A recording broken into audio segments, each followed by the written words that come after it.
Am I wrong for demanding that my girlfriend clear out her escape bank account? I, 50 male, make a very good income as a software developer. I came from a very poor background, had a rough start to my early adulthood years, so I consider myself self-made and very prudent with my finances. I work in a managerial position in a large company and make $200,000 a year. Add that to a good freelance client base and I make enough to provide for myself, my girlfriend, 45 female, and our daughter, 17 female. However, because I came from so little and worked hard, I am prudent about my finances. I have developed strict financial values in that I believe you can be frugal and generous at the same time. I felt like there was no need to marry. I loved my girlfriend and promised that if we broke up, I would be generous and would give her a fair settlement, which I determined at the time of breakup. So the situation now is I think my girlfriend is feeling empty nest anxiety. She's middle-aged too, so a bit of midlife lack of adjustment as well. Because our daughter is mildly autistic, we felt it was best that my girlfriend quit her marketing job and become a stay-at-home mom. However, around 3 years ago, my girlfriend became upset because I felt like I turned out so well because I really had to fight to be able to eat when I was in college. It made me value my education more. So my policy is that when my daughter goes to college next year, her schooling will be paid by loans and scholarships that she'll have to get for herself, and then I'd give her a total nest egg of $1,000 to use however she wanted for the duration of her 4-year college career. My girlfriend is upset because she says that my daughter will be taking on a lot of debt, but I think you need skin in the game. Around that time, my girlfriend started taking on odd jobs babysitting and cleaning the homes of neighbors. She'd be putting money into our account, so I thought that was that. However, my girlfriend fell asleep yesterday afternoon and forgot to put away this notepad, which had grocery lists in the front, but when I got into it, it also showed a lot of to-do lists and just her jotting out plans. I found out that she has $1,900 in what she calls an emergency escape fund and jotted down a reminder to withdraw some of it to put it into our daughter's box. To say I was furious is an understatement. After all of these years of sharing my money with her and supporting her, I could not believe that she is just labeling me as untrustworthy and hiding money from me. I admit I did a little bit of further snooping and was able to log into her account. I screenshotted it and confronted her, saying that she lied to me and made this ugly. So here is my demand. Either she apologizes by moving the money into our shared bank account and closes it, or she needs to think about where she lived the moment our daughter goes off to college and turns 18. And that if my daughter was complicit in stealing from me, then it would come out of her college fund. Am I the asshole for feeling betrayed?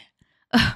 Look how he tried wording this to make him the victim. Sir, you feel hurt, but you're not thinking 10 steps back. Why would my wife feel this? Oh, sorry. Not your wife. Your girlfriend feels this way. You control all the financials, right? She is not married to legally. That's all your money, right?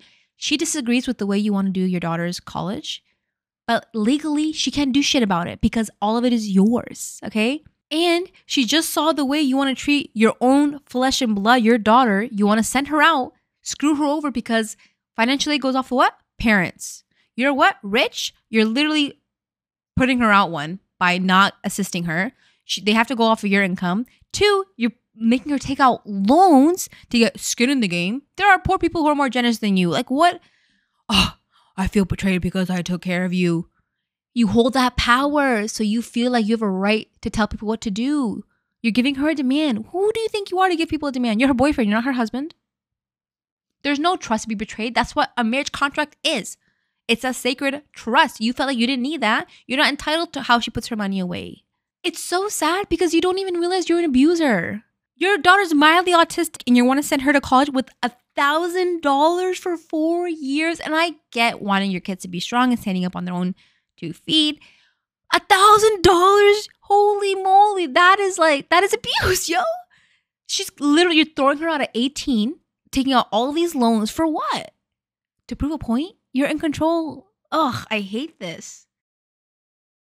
Am I wrong for checking my husband's dash cam footage on his car without his consent? I, 34 female, live with my husband, 37 male, and daughter, 7 female. My daughter and I recently went on a short trip out of state while my husband stayed as he had work and was supposed to look after our dog. On the last day of our trip, we got a call from my husband who was acting distraught and said that our dog Ellie had run away and that he could not find her. He claimed she just bolted away from him in the park into some bushes and he could not find her. Our dog is quite small, a mini poodle mix and almost 13 years old. She is still active, but it is really unlike her to run away from us, and I was suspicious but chose to believe my husband. My daughter and I were in grief, but we did not want to blame him. When we came home, he seemed surprisingly okay, unlike us. Ever since the pandemic, my husband started working from home, and he has always been annoyed at how much attention we gave Ellie and hated how Ellie begged to sit in our laps and his while he worked. A few days later, we got a call from an animal rescue in a neighboring state quite far from us that she had been found. I picked up the phone and it was on our landline, which we almost never use these days, but that was a contact on the microchip.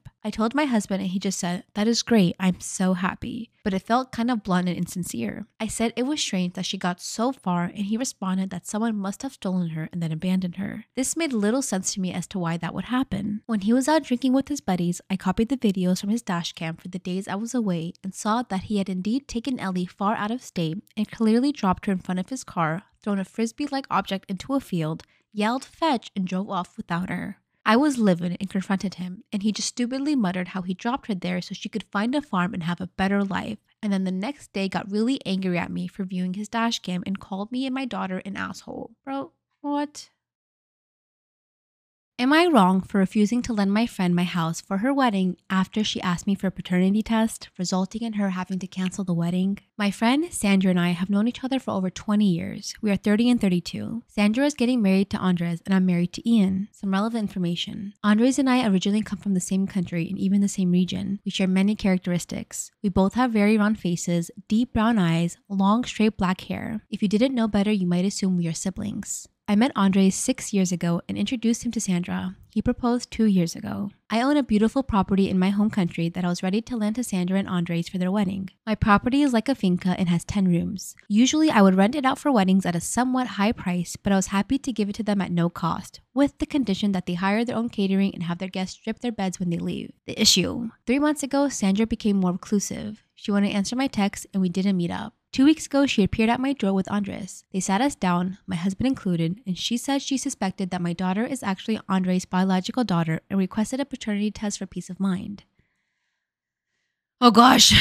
I was so shocked that I couldn't say anything. My husband lost his temper and raised his voice, telling Sandra that she was being absolutely stupid. Sandra pointed out that my daughter looks like Andres. I explained that Andres and I look alike. She kept shaking her head, saying my daughter would look more like my husband and not like my exact copy. The evening ended poorly. I agreed to the test if they paid for it.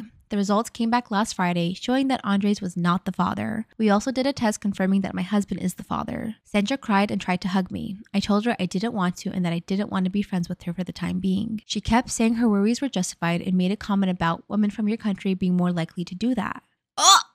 She's slapping you in the face twice? In that moment, I was filled with anger. I told her she could forget about using the venue and that I didn't want her in my life anymore. She started crying, but I made her leave. Her mom and her have been texting me saying they can't find a new venue. I still said no. Wait, Boz, you're still getting married to this man even though you had suspicions that he cheated on you? 20 minutes ago, Sandra called me sobbing, saying that the wedding is off because of me. Delusion. Am I the asshole? Should I have let her use the venue at the usual price, or was what I did okay? Just to note, Andres was not chill about this. He seemed exasperated. He was quite upset and basically just agreed to this so she would drop it. I didn't include it because I did not see the relevance for the conflict between me and Sandra. I was taking a nap in a hammock alone in the woods because I'd hiked out with some people, and when we arrived at our campsite, they said, "Hey, we should do a day hike." And I said, "That sounds amazing. You guys go for it. I'm going to stay behind and do a day's sleep." So they all went on a hike. I'm swaddled up in my hammock, and then I heard the men returning without the ladies, and I thought, that's suspicious. That is weird. And it turns out they just got tuckered out early on the hike, and they decided to come back early. So the men made a campfire. They start making their little dinners. I was pretending to be asleep because I didn't want to talk to them. And also I was curious to hear what they were going to talk about with all the women out of the camp. And I shit you not, these men talked about pooping for 45 minutes. They started a conversation about pooping outside because we were camping, and they were all sharing their different techniques. Some liked to squat. Some liked to find a friendly log. Some of them liked to dig a little hole. And from there, it moved on to the biggest poops they'd ever taken in their life, the most painful poops they'd ever taken. Then they started talking about the kind of poops they got when they drank too much.